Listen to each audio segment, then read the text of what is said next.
Isayas 51, 1, 2 at 6. Kayo'y makinig sa akin, kayong sumusunod sa katuwiran, kayong naghahanap sa Panginoon. Tumingin kayo sa malaking bato na inyong pinagtapyasan at sa tibaga na pinaghukayan sa inyo.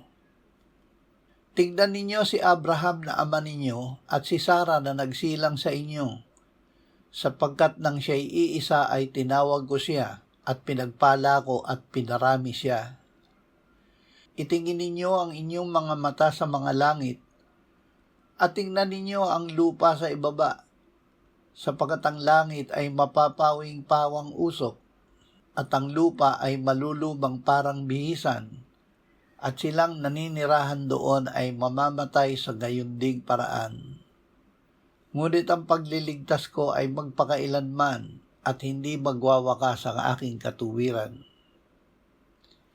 Pag-alala sa pinagmulan at pag-asa sa walang hanggan.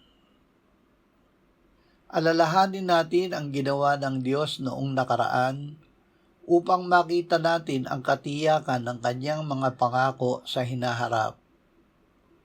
Ang pagpapala ng Diyos kina Abraham at Sarah ay patunay na kaya niyang gawing Eden ang anumang disyerto sa ating buhay. Ang pagliligtas at katuwiran ng Diyos ay nananatili at hindi matitinag. Isaisip natin ang mga nakaraang pagtulong sa atin ng Diyos.